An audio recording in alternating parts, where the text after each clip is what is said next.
Atrophy my neighborhood.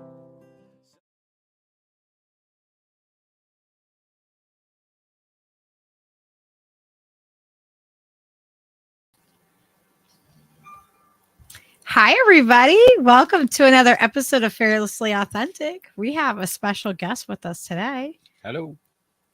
Hi, everyone. This is Alex. So, Alex, I want to give you the floor to kind of like give an introduction to what you, the organization that you're working with, and what you guys have been doing. Yeah, so my name is Alex. I am the executive director to the newly sort of formalized or taking the steps to formalize group organization called United for East Palestine. The way it got started was the co-founders Jinnah and Emily started a Facebook group called United for East Palestine, parentheses Ohio, and there were around the East Palestine catastrophe with Norfolk Southern because they just wanted to help get resources into the area. They both live. I think Jenna lives 12 miles from East Palestine, and Emily lives like 9 miles, 7 miles from East Palestine. So they're both in sort of the direct impact zone. And what happened is it kind of blew up because they were the only ones that were doing that, and so they got like 7,000 followers in like 3 weeks or something like that.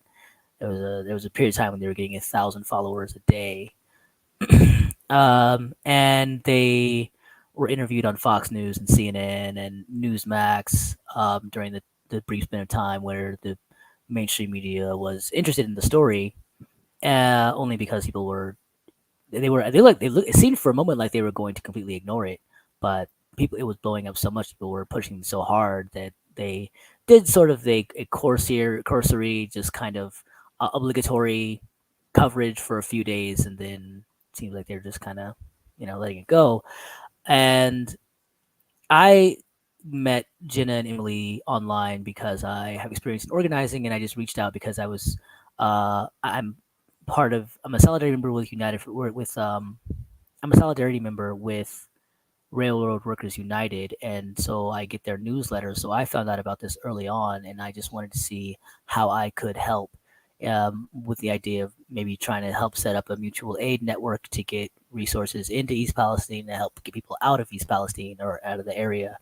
And so that was kind of how I reached out originally to do. And what it turned into is myself and Emily and Jenna kind of became a team, in terms of helping to coordinate some of the things that are being left out of the response. Our main goal remains getting people evacuated. There is a huge need for it, but we found that it's really hard to get any sort of resources, people getting evacuated when all the official sources are saying everything's fine. So we have been really trying to push back on that by getting the scientific data we need to show that everything is not fine, because we know everything is not fine, and the people who but well I say we know, I know because I'm seeing this information, but people on the ground who are actually living in it, they definitely know that everything is not fine. And so it's just been trying to get the real data, and we've had a lot of success.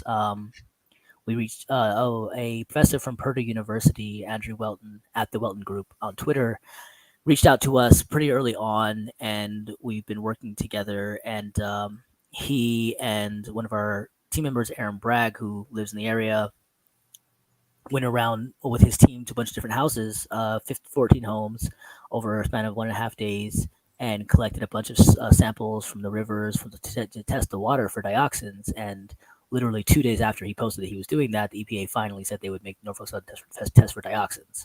And Yeah, because their process, that from what I've learned, is that their process is kind of like delayed as long as possible, because then there is a dilution, and then the evidence is going away every day that time goes by. There's less and less, and it dilutes down. You know what I mean? So like that's their goal. Their yeah, goal exactly. is to make it like take as long as possible, because then of course they're going to find less of it, even though it's there. Right, exactly. And I'm not.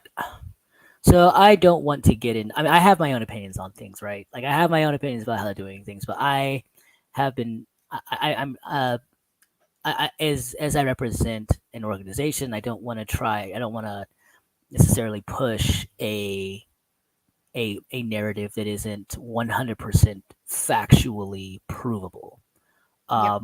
But what I will say is that at the very least, the response has been mind-bogglingly incompetent, and the lack of concern for doing any actual testing and actually taking steps that anyone with any sort of, I would say, common sense, but certainly anyone with any actual background in science would be able to tell you, as Professor Welton has been saying loudly on his Twitter, is woefully inadequate.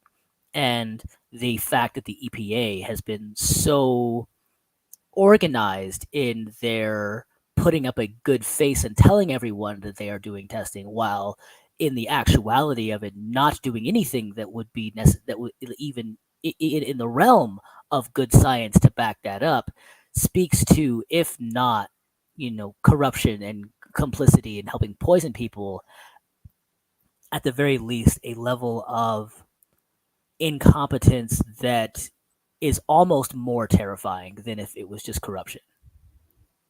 Absolutely.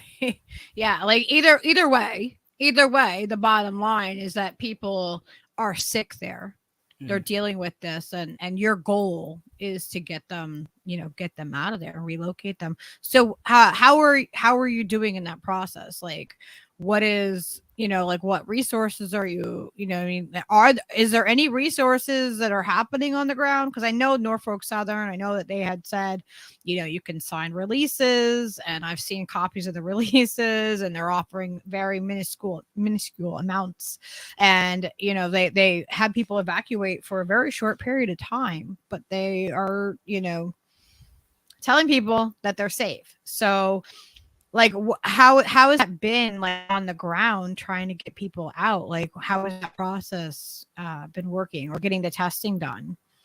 There are people. So here's okay. So there's a couple of problems. So yes, Norfolk Southern has technically agreed to help to give people who want to evacuate a certain stipend for a period of time while they're doing the cleanup. Right. Couple problems. One, the government has still not admitted that there is a need to evacuate. So when the government and all the official sources are not saying that there's a need to evacuate, the people on the ground, even though they're experiencing these symptoms, they don't necessarily know what it means.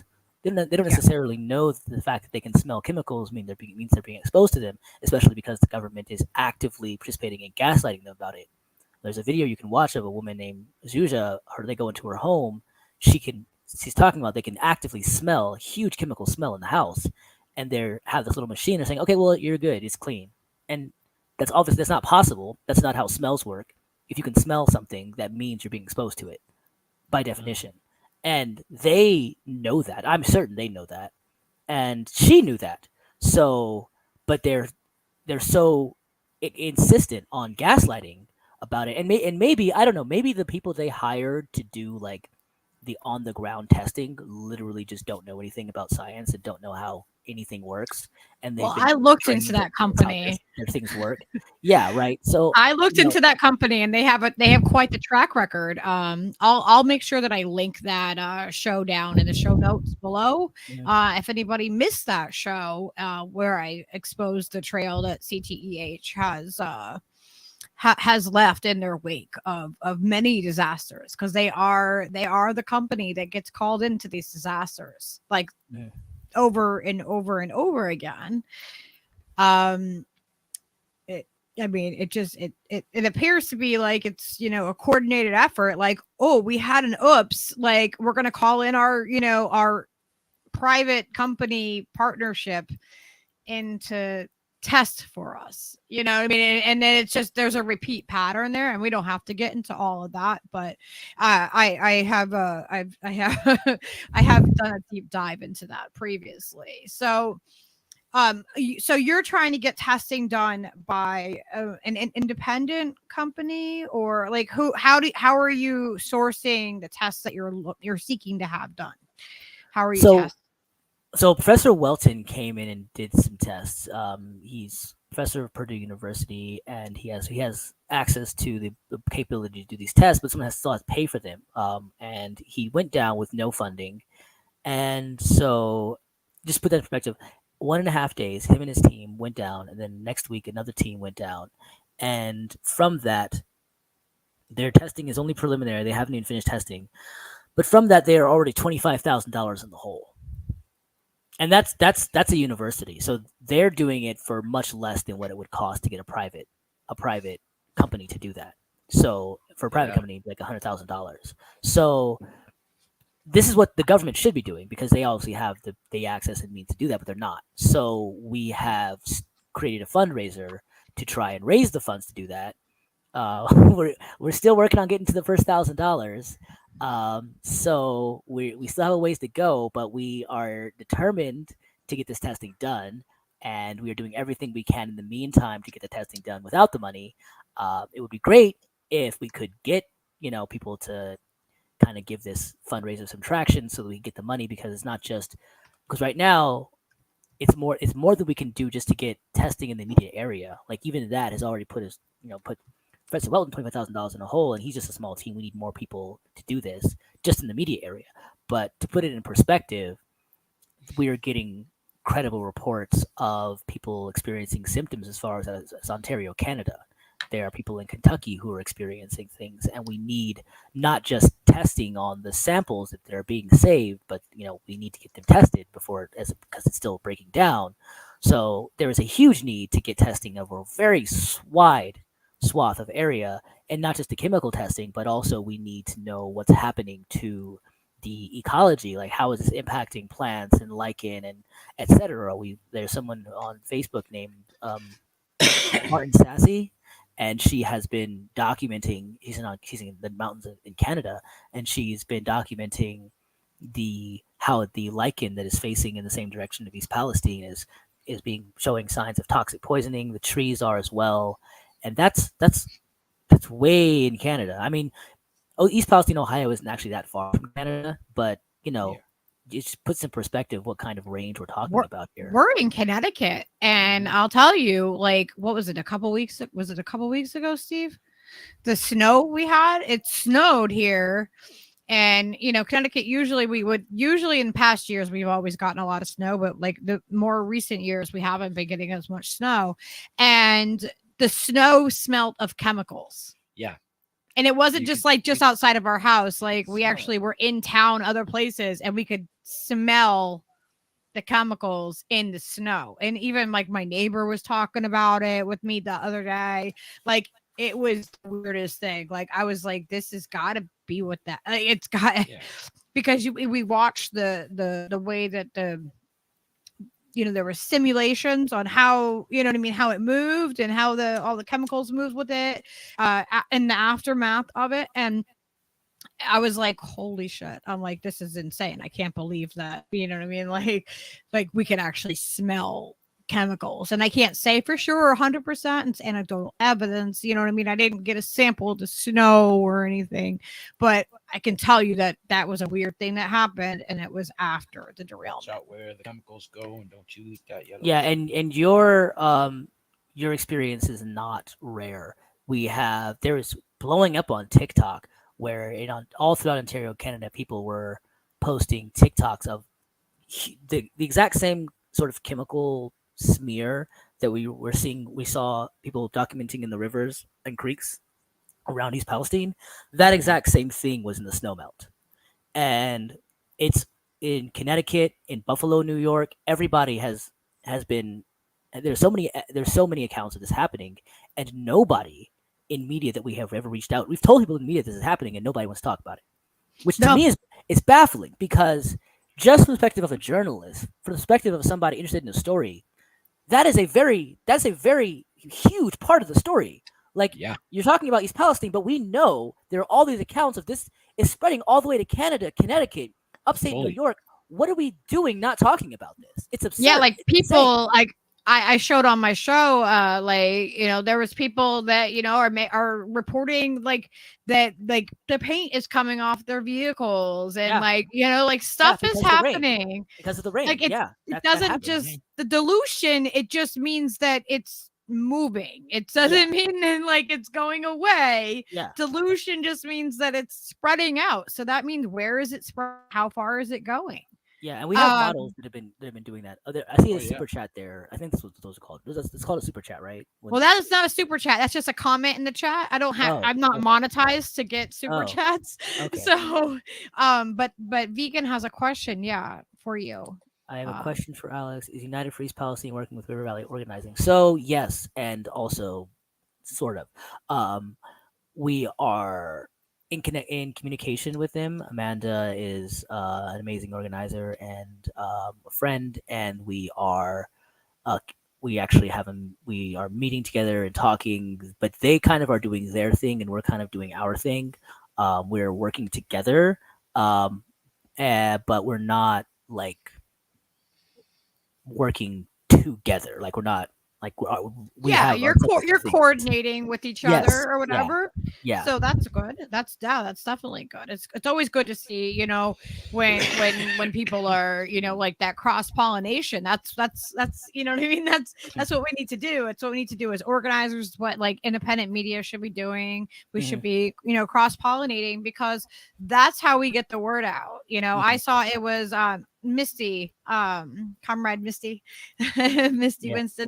I saw her post, and when I saw her post, I was like, oh yeah, absolutely. I reached out like, hey, you guys are looking for shows. Let's do a show, because I've been covering this and like I've been so concerned with it. And even though I'm not right there in Ohio, just like you're not right there in Ohio, but like it's affecting people. And just to see that, the suffering, and just see that it's been so largely ignored. Like that is just, it's mind blowing that that the mainstream media has been able to ignore this as much as they have.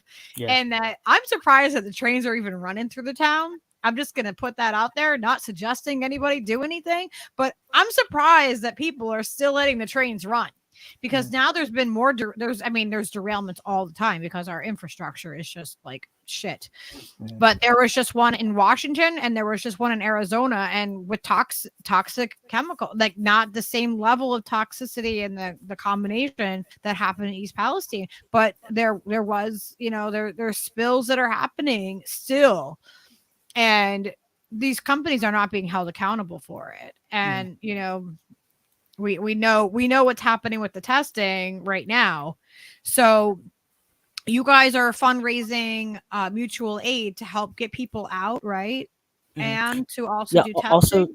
So first of all, I just want to say big up to Misty Winston, the Misty Winston show at Sarcastic Stardust. She has been so fantastic. When nobody would pay attention to us on Twitter, when nobody would listen to us, we reach out to everybody and getting ignored, Misty actually responded. She shouted us out so many times. She had us on her show. She's continued to be just an amazing. Yeah, I didn't know. Awesome I didn't know about you guys.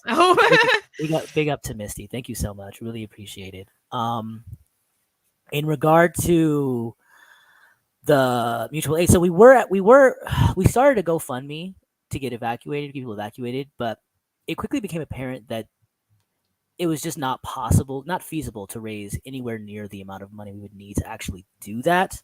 Because we're talking about evacuating, we need not just pay for people's houses, we need to get help pay for travel. We need to make sure that when they get where they're going, they have the means to support themselves. There's so much in that chunk of childcare, getting pets moved, etc. There is just the level of money that is required to do that. And we're talking of like millions of dollars, and like just to get started. You know what I mean? Unless you're going to do like a Hunger Games style thing where you're like, oh, we got enough money to get one person out. Who's it going to be? And like do a lottery, which we decided that wasn't what we were about. And then people have to decide, you know what I mean? Like, do I leave? And it's a lot to uproot your entire life. So what we decided was that, what we decided was that we needed to, most efficient way to get people evacuated is to prove there's a problem. which is why we have been focusing so hard on getting testing done and making sure that it's done by people who are reputable, so that we have reputable scientific like data from places like Purdue University and other universities that we can work with. And the more of that testing we can do, and the more funds we have to do that, the more clearly we can show this is a problem. This is all the things that are happening. This is why it's a problem. And it's not us saying this, because I'm just a guy, and people on the ground who live there are just, but there's people, nobody cares what they think, which is unfortunate and it's a problem in itself, but it's the truth. People, like, they brought people on. They talked about how they had flu symptoms and their children's eyes were getting shut together, and the CNN people are like, yeah. So now to the EPA director, and it's like EPA is like, everything's fine. We're gonna make sure we keep doing testing. It's like, okay, well, thank you, and they left. So obviously, they were there to get some good sound bites, but they weren't interested in really looking into. Wow, that's because if I'm a reporter, just me personally, I'm feeling like if someone reports to me that their children's eyes getting, okay, well, let's see, since I'm CNN, right, and I have a gigantic amount of money and resources, let's get actual university people here. Let's do this testing and let's find out, which is what they would do if they were a real journalistic organization, but they're not. They're the actual function they serve as a PR firm for the government, which is it's unfortunate, but it also means that the only there's ever going to be any way to get accountability is through independent media. Absolutely. Yeah. It's so hard. It's so frustrating because it's like, that you can reach a lot of people on a mainstream media platform, but they're only going to cover what they're going to cover based upon what they're allowed to cover because of who their bosses are and who donates to them, and so it's a really awful thing to, like, to be kind of in between that. So that's where independent media really needs to step up and really be talking about this, because we can't, if we're supposed to be so different, if we're supposed to be different than MSM, then we need to show that. We need to show that we're not acting the way that they do, that we care about the issues that, that people care about and that are affecting people directly. Because, we know that we live in a country without a healthcare system. There's not a healthcare system where everyone can just go to a doctor like most developed countries have. So, these people are not only suffering and everything is happening there in East Palestine, like they can't also, there's just no, they can't just like walk into a doctor's office and be like, yeah, I need to be seen, so how many people are suffering that can't even go to a doctor because is Norfolk Southern covering medical bills? So a couple interesting things about that. One, one of the main issues one of the big issues is that, especially in the early days, but even still today, there were so many people who were going to the hospital, going to the doctor, with toxic chemical injury exposure and toxic chemical exposure injury, and they were refusing to diagnose them because the CDC guidelines and like the official word from the EPA was that, it was too far out. They were too far out. They weren't close enough. These chemicals break down, et cetera, et cetera, et cetera. So there were hundreds of people, maybe even thousands, who were turned away from being diagnosed for toxic chemical exposure injury.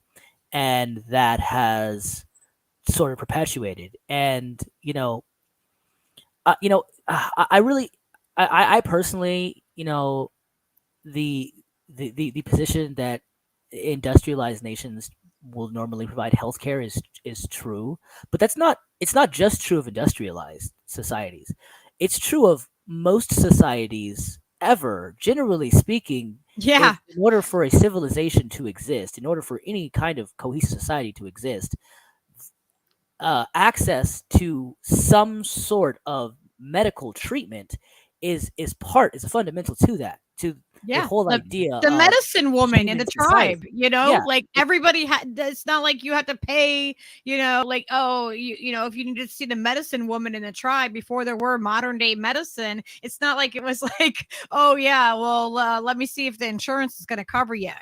Like it wasn't that way. It yeah, was and there was the medicine woman in the tribe, and you just took care of people when they were sick. That's what right. you And should do.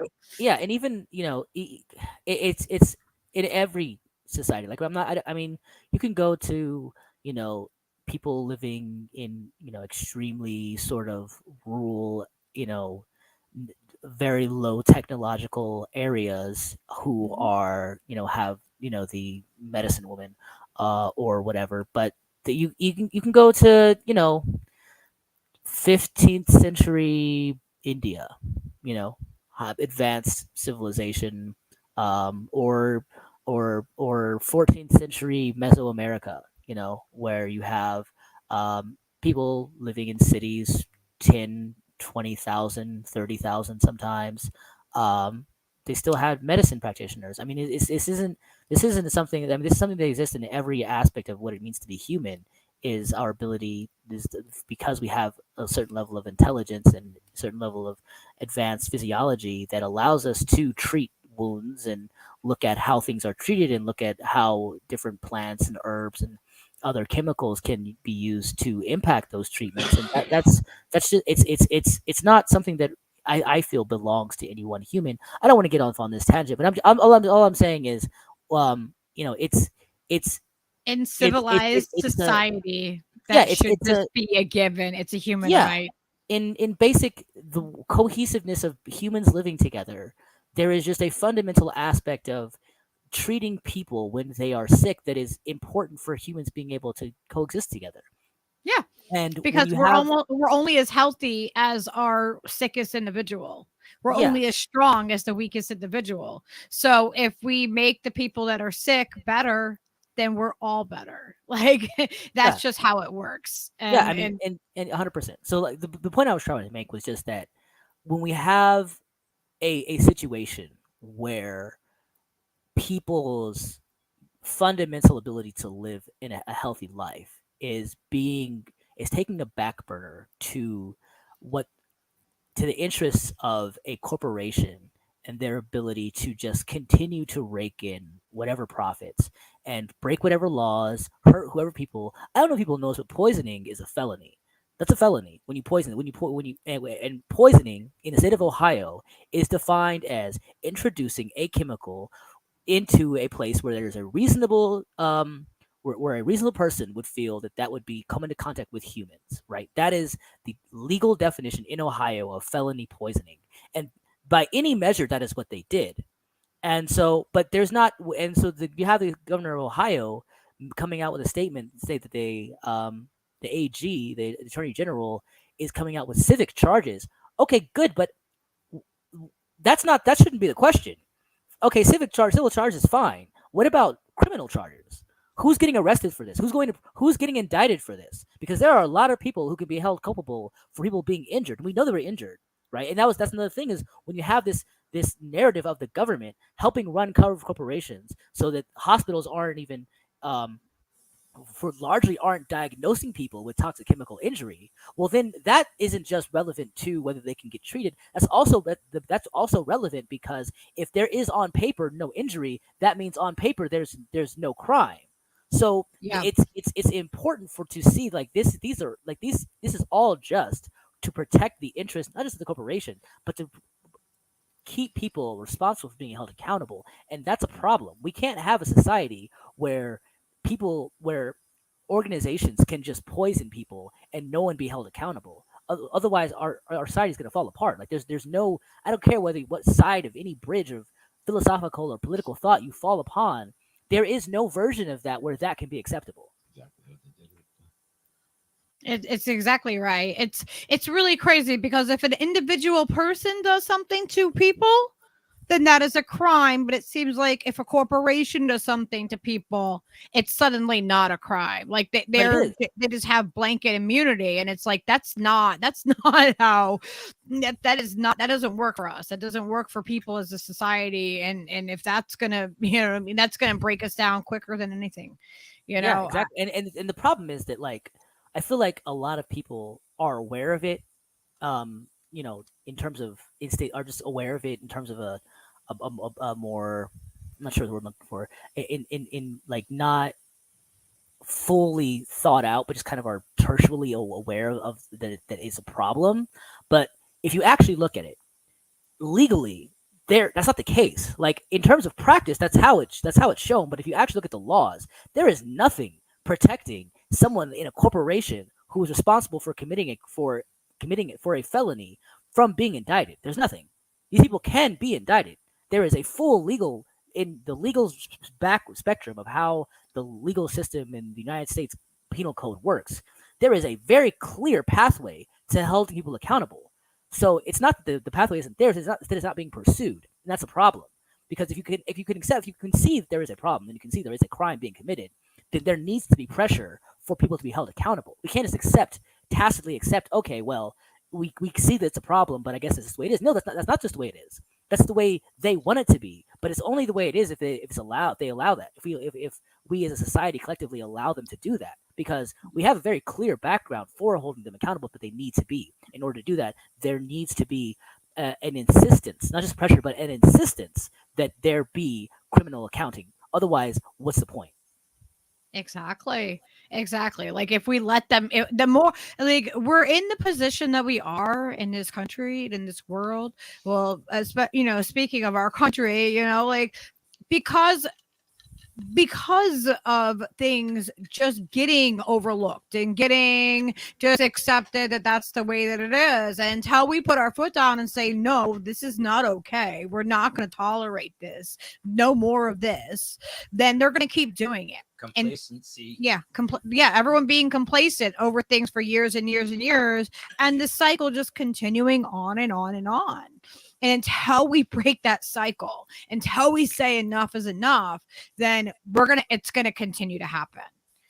And so what actions can people be taking that, that are watching the stream now, that will watch it later? What actions can they take to really help the people of East Palestine? And what can we do? Like, I think people want to do something. I don't think people know what to do. Well, there's a lot of things you can do. The things that the things that we're trying to do is, I would say you can follow us on Twitter to give the United for East Palestine sort of organization and message more reach.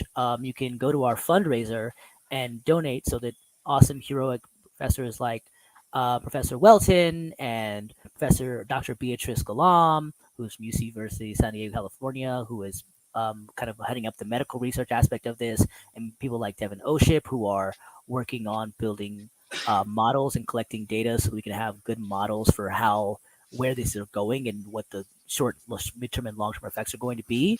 So all of that is what the fundraiser is for. So if you want to shout the fundraiser out, put some money in the fundraiser, tell your friends and family to put money in the fundraiser. We really, there's so many fundraisers I've seen of people who have no idea what's going on, they're like $50,000. They had no idea how to even spend it because they have no idea what the community even needs. The people in control of this money live in the community. They're part of it, not in East Palestine, but in part of the impacted community nearby East Palestine. And people who live, and we are connected. We are working with people who actually live in East Palestine, even though the impact area of this is much larger than East Palestine. Pennsylvania, for an example, is a mile away from East Palestine. So there's a lot of people who are impacted in East Palestine in Pennsylvania that nobody's even talking about. So this is something I have friends in Pittsburgh and stuff in that area too. And like she's always talking about it. Like not enough people are talking about this. We cannot let this be swept under the rug. Mm-hmm. Like we need more people talking about this. Yeah, exactly. And so what you can do if you want to help is you can go to the fundraiser, donate $5, $10, whatever you can, and give it to everybody and say, hey, put $5, $10, whatever dollars into this. all of it's going to fund funding, and we have in the link, if you go to the fundraiser, you'll see we have a link to a spreadsheet where every single dollar that we spend will be accounted for, open to the public, so anybody can see exactly how we're spending the money. We love transparency. We love that here. Like, that's what we're always advocating for. So that just like, you just gave me like, oh, I love it, because like we're really big on that. We have, other advocates in that are in this community here too. And, and so that's always a big thing for us, is just having that transparency. Like, where is the money going? How is it being spent? You know what I mean? How, what's going to be happening with it? So like, that's a huge thing for us. So I'll tell you, that gives you some brownie points, because I didn't even ask about that beforehand. And I believe that, Steve, you put all the links in the show notes, right? Yeah, so all the links, you guys, are all going to be down below. So please share those links. Challenge your friends and your family to, like, hey, can you spare, a coffee? Instead of buying a coffee, can you send, $5 over to, East Palestine, and helping the people there in the surrounding areas? Challenge people to do it. Say, instead of getting a coffee out, make one at home, and maybe you can do that, I mean, every little bit adds up. Yeah. So you guys have raised almost $1,000. Is that what you were saying? Yeah, we're at like $900. And which is so grateful to everybody who has donated, but we need a lot more. We're like, the goal we set for the first month was $50,000, and we're at almost 1,000, and we're about halfway through the first month. So. And I still think we can get there, because I've seen people raise $15,000 around this issue in like a couple of days, So I think it's just about outreach and people knowing about it. And so the more people who know about it, the more people who, put it out to their networks and say, hey, contribute here.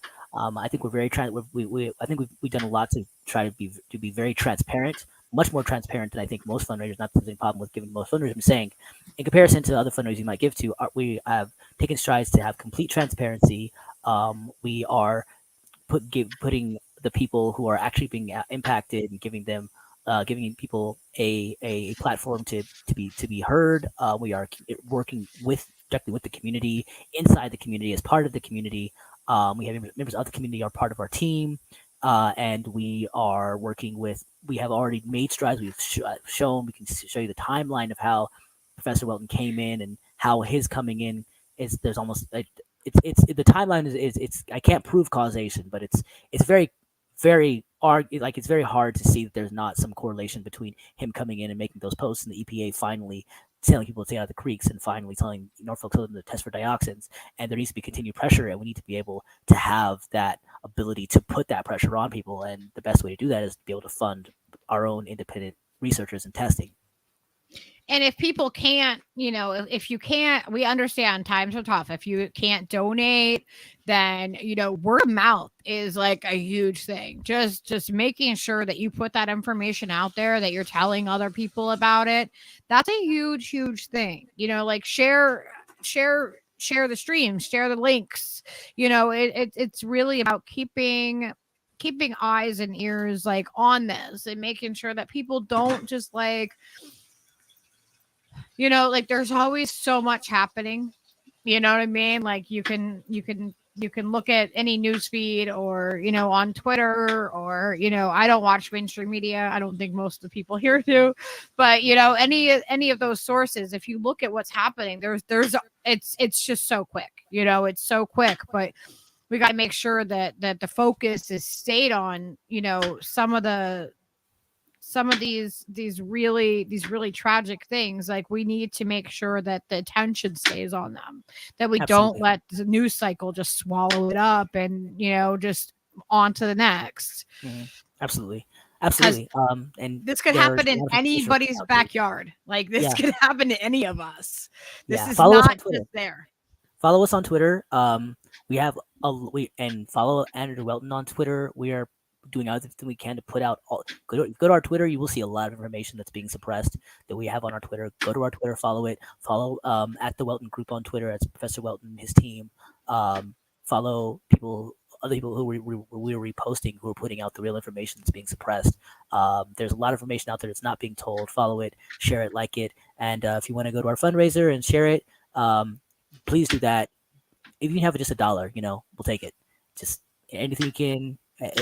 Every bit helps. You want to give it to your friends and family, because we really need to get testing, and we're really behind in terms of every day these chemicals are breaking down, and that's basically just that's Norfolk Southern's attempt to just hide their crimes, and the only way that we can stop that is by getting these testing done, and the only way we can get testing done is with money. It costs money. It just does. So if you can, please do. That is so awesome. Yeah, vegans giving you big props, because that's a huge deal for us. The word transparency is such a huge thing for us. Like, that really gets us going, So Vegan Succubus is one of the main co-organizers of March for Medicare for All.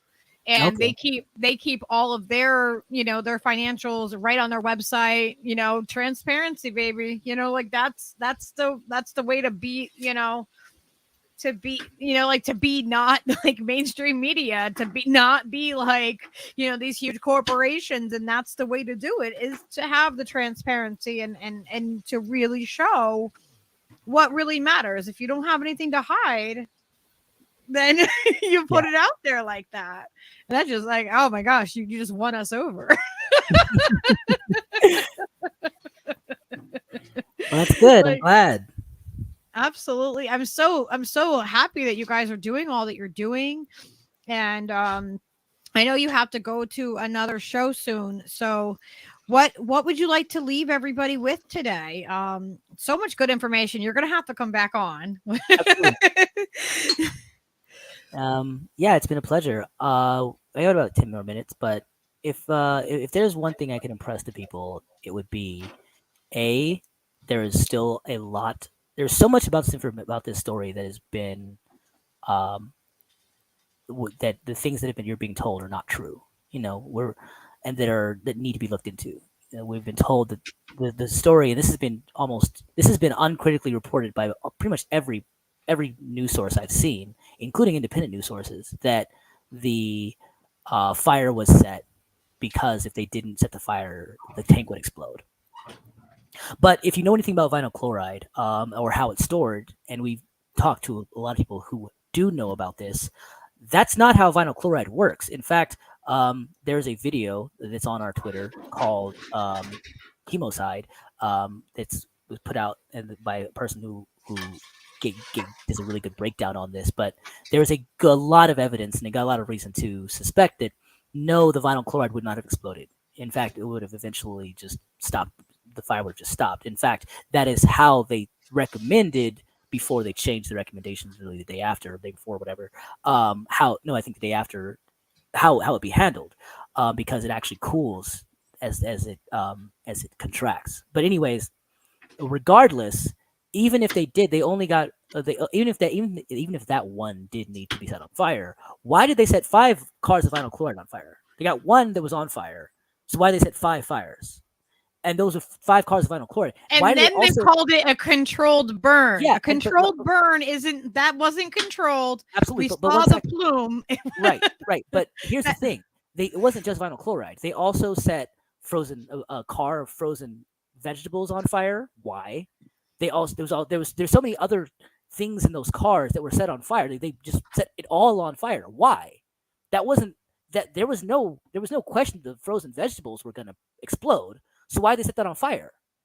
And the reason, and those are questions that need to be asked, right?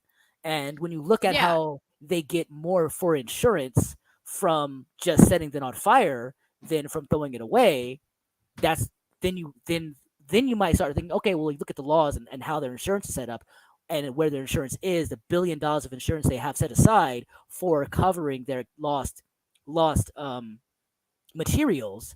Then now we start to wonder, okay, well, so now we see a motive, right? So we have a crime, which is arson, aggravated arson. Which is aggravated arson is when you set a fire that will impact or harm human beings, right? That's a felony. Yep. There's no question that this was a fire. There's no question that it harmed human beings, right? So if they got permission, and there's not even a straight story on who even gave them permission to set the fire, because the Norfolk Southern alluded to, when asked in Congress, that it was that they alluded that it was the fire chief, but he didn't outwardly say it was the fire chief that said it. They alluded to it, but we do know that the actual fire chiefs in the area are saying Norfolk Southern made the decision, which they're not allowed to. You're not allowed to decide to set a fire unless you're the fire department, right? So who actually we still don't even have basic transparency on who made that decision, right? And then if they did, did they give this? If they're the only thing they said, they would have given permission to set one car on fire. So then why did they set all those other cars on fire? Because that's poisoning, which is another felony. Because if you just set vinyl chloride on fire, like just vinyl chloride, if it was just that all you were doing, that's one thing, right? But when you set the cars themselves on fire, that's creating dioxins. We know that. We know if you set that paint on fire, it will create a certain amount of dioxins per gram. And it's not a little bit, it's a lot. So we know that we have a lot of these chemicals, and that when you set them on fire, it creates more chemicals. And the more chemicals you introduce to this fire, like wheat, frozen vegetables, which is carbon, when you're putting that and setting that fire alongside chloride, vinyl chloride, and all the other chemicals, it's going to create a gigantic smorgasbord of chemicals that we don't even know. It's impossible to predict, right? But we do know that a lot of them are poisonous, and we know that they know that a lot of them are poisonous. So when they're setting that fire, that is a felony. And then we know they also. What was under the ground? Almost done. Yes, on underground. That's a whole different thing. I'm trying to impress this point, right? So then we know that they then worked overboard to try and get all of that taken away as soon as possible. Why? Because they wanted to make sure that couldn't be tested, because that is evidence. And when you purposely set a fire, that's aggravated. That's going to harm human beings. That's aggravated arson if you don't have permission, right? So although that one car is permission, but all the others, they have permission for all the others. That's still a crime. If you just get permission for one, you set a bunch of them on fire, that's still aggravated arson, especially if we can prove and we know that would increase the harm for human beings, right? So that's a felony, right? That's one felony. Then they took all the evidence away and took it away. That's covering up a felony. That's also a felony. But they also plan to do that. That's conspiracy to cover up a felony, which is also a felony. And then everybody who is part of that, everybody who helped them cover that up, they are all part of that conspiracy. They are all committing a felony. So that's the felony of the fire and the poisoning, which are all felony, but also everybody who participated in the in helping them cover up the fact these fire harm human beings and the fact they poison people, they are also all committing felonies. So there are people up and down this chain who are ripe for being indicted for criminal conspiracy and activity, and that is what I think needs to happen. Yeah, absolutely. And yeah, and we don't know, like, and like there. So I spoke with somebody that actually was trained in this exact incidences of what to do when a train derails, and like they grew up in a railroad family. And he said that the tags on the outside of the train itself tell them what to do. You know what I mean? Based upon like what the chemical is, and then like there's instructions, like, like how you do whatever you have to do with that. But yeah, I didn't know, like frozen vegetables would need to be set on fire. But you always follow the money and you find the corruption. It happens, every time. It's like clockwork. It's like, if there's a way for them to make money off of something, then that's usually they're going to be their motive, and that's usually what they're going to do. And yeah, wow, there's so much more to this than what most people are talking about. So thank you so much for coming on and filling us in. And please, everybody, support these guys, and help the people that are affected by this, because mutual aid is the way to go. Like our government is not stepping up, and they're not going to do it unless we force them. So keep us posted if there's if you have other things happening. We'll continue to share your information and make sure that we keep talking about it to keep people aware of it. And as things develop, make sure let us know, and we'll try to we'll try to keep everybody up to date on that. And everyone can follow at the United for EP, right, on Twitter. What is the Facebook? Did you put that in the notes, Steve? Facebook, Instagram, Twitter, all the same thing. United for EP. You can also look at that's all of our pages. It's our Facebook page. It's our Instagram page. It's our email. That's our email is unitedforep@gmail.com. Twitter. That's our Twitter. We also have a Facebook group that's United for East Palestine, and then parentheses Ohio. You can't miss it. Just look up United for East Palestine, and you'll see it. You look up the groups, but for pages, that's the thing for all of them. So. Just go ahead. Awesome. I was asked if you had a personal Twitter. I do. I don't really use Twitter very much, but Okay. I do have a personal Twitter if you want to follow me. I don't even know what it is. Hold on, let me.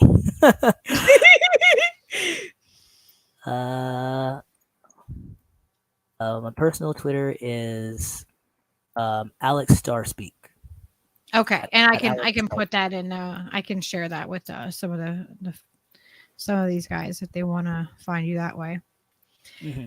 Oh my gosh. Well, thank you so much for all that information. Like, this is amazing. For having me. I appreciate it. Absolutely. So Absolutely. really appreciate you. Let me know anytime you want me on your show or anybody. I'll try to get, we couldn't get Jen on the show because Jen and I have been on a different show, and most people on our team work full-time jobs and their parents, they don't still have the time to be online all the time. But it'd be great to have somebody. Maybe we can get someone who lives in the area on your show so you can get a real story from a person who lives there. Absolutely, I would love it, and you're always welcome to come back and hit me up on Okay, awesome. We would love it. Thank you. All right, absolutely. Thank you so much. Thanks for having me on the show. Really appreciate you guys. All right, have a great night. Yeah, you too. Be well. Much love. All right, much love. All right. Oh, that was awesome. Awesome. Good stuff. So we did an earlier show to accommodate them for their time frame that they had, because they're trying to raise money and get the awareness out there. So if you haven't already watched the coverage that we did on East Palestine, please check that out. Help these guys out if you guys can. Oh, vegan found it. Help these guys out if you can. And the way, if you don't have, the financial means to help them, you can always share it, talk to your friends, talk to your family, let them know that, we're trying to bring awareness to what's happening. I don't want people to be forgotten. Are you trying to play a song, Steve? I will. All right. Steve's going to play some music for us. Do you want to come over here? No, this is fine.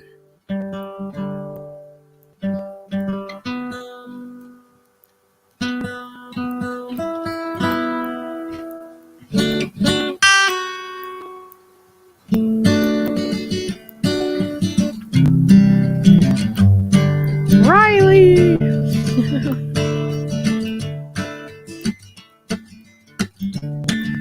Oh, wait. And I wanted to say happy birthday. I think I saw it was it Wes? Is it Wes's birthday? Yeah, 59 years young. Happy birthday!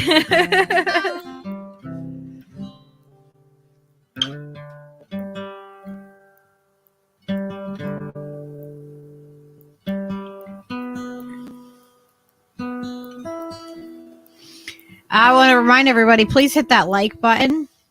Oh, I wanted to show you guys. Steve surprised me today with these really cool. There was a sticker promotion. And he was able to get 10 of these for $1. So we're going to try to get some stickers made. They're really awesome. They're really well made. They're vinyl. I'm going to send you the picture I just took of the stickers so you could put it up there. It'll be cool. Hold on, man. I know, right? I know. I was surprised. But they're really, really well made too. Like they're like the good ones. See, it's coming right now, and you just go to downloads. It says 16 seconds remaining. Right. Well, when it's done, I mean, but then you can show it on the screen. Yeah. So yeah, we're gonna be getting more stickers made. I like how these are. I like how these came out. Yeah, they're pretty cool looking. So we're gonna save some dollars and we're gonna get some. We only got 10. We got the 10 that they let us get the sample of them. Yeah, they want like $30 for 50 of them or something. Yeah. So if anybody wants to help us get stickers, we will gladly help you. If you guys want to help us get stickers, we will help you guys get stickers. Where's all the links that I had over here? Like they're gone. All the links that were together. Everything should still be in the same places. Nope. I didn't move anything. No, it got deleted. I had all of our links and stuff together. I don't know how it got deleted. I don't delete anything out of notes. It wasn't in the notes. It was over here on the StreamYard. I only have your Cash App. I don't have any of the other things. This is our store site where we will, if anyone buys something from the store, that would be a way to help us out. And then we can get stickers. We need $30. That's it.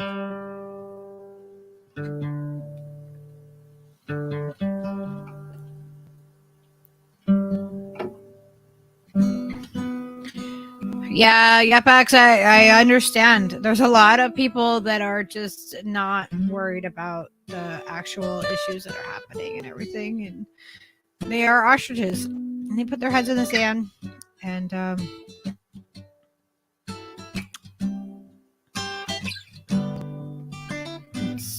it's sad.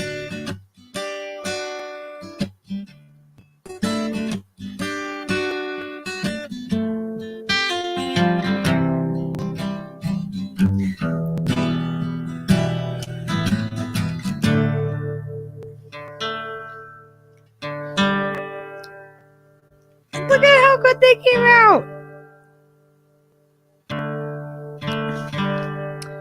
They're pretty big too. Like compared to like my lighter.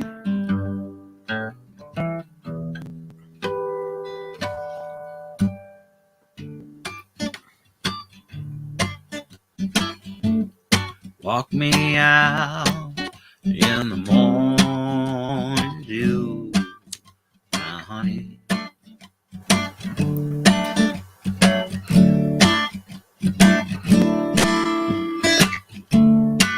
Walk me out in the morning dew today. I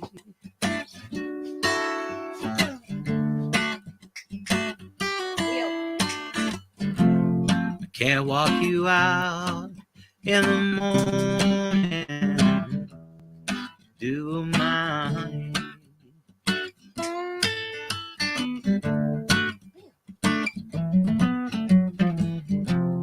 Can't walk you out in the morning dew today.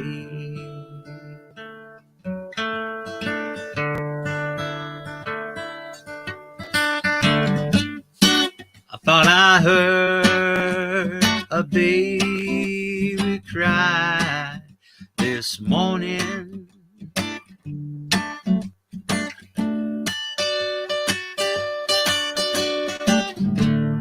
Thought I heard a baby cry today.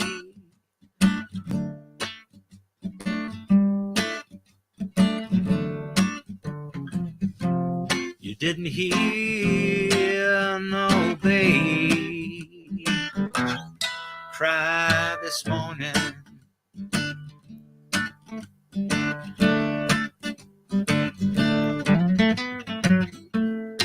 You didn't hear no baby cry today.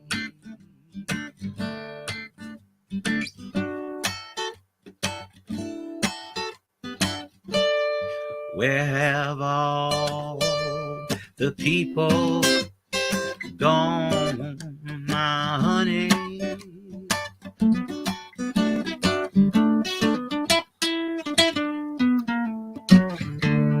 Where have all the people gone today?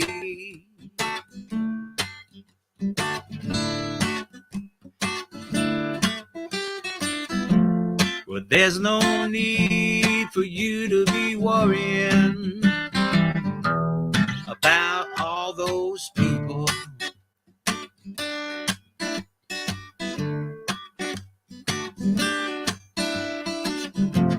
You never see those people anyway.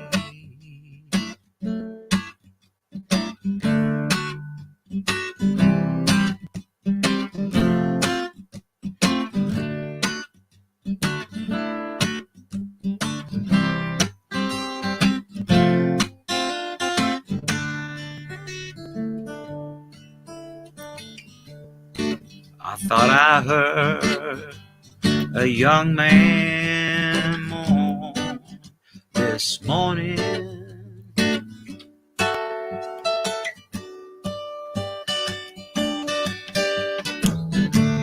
I thought I heard a young man moan today.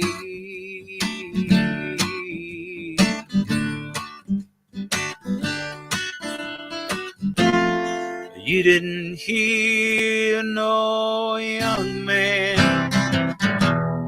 mourn this morning.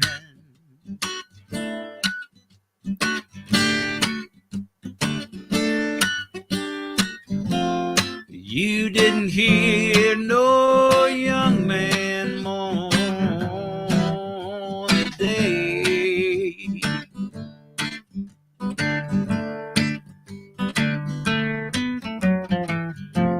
And I can't walk you out in the morning, do my honey.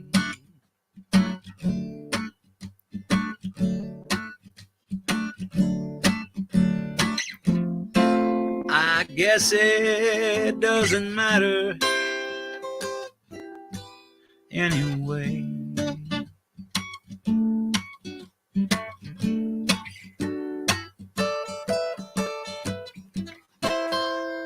I guess it doesn't matter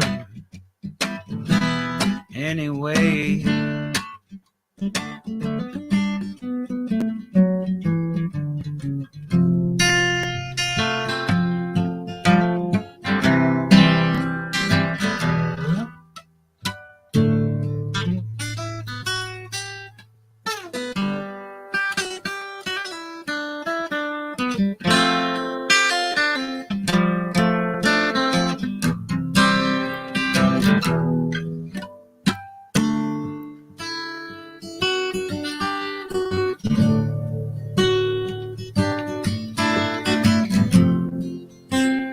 Guess it doesn't matter anyway.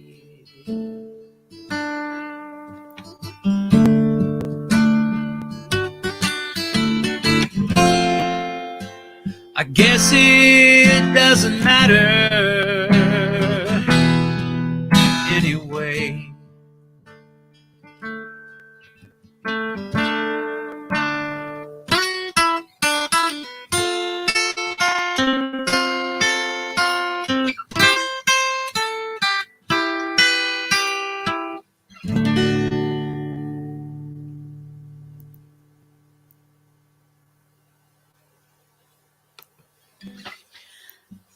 Well, thank you for playing a song for us. You got it. That was awesome. Yeah, yeah, this is a little bit earlier than my normal time. feels weird to me. Usually I'm not even coming on for another hour. But yeah, I wanted to thank everybody for coming over and hanging out. And if you're just tuning in now, hit that rewind and watch the great conversation we had with Alex from United for East Palestine and the surrounding areas as well. Please donate to them if you can. Share it with a friend and keep the word out. Keep the word going about what's happening out there. All right, we're gonna wrap it up early tonight. We're not gonna do a really long show. Maybe we'll pop back in later. I'm not sure, but everybody have a great night. Peace out, Girl Scouts. Namaste.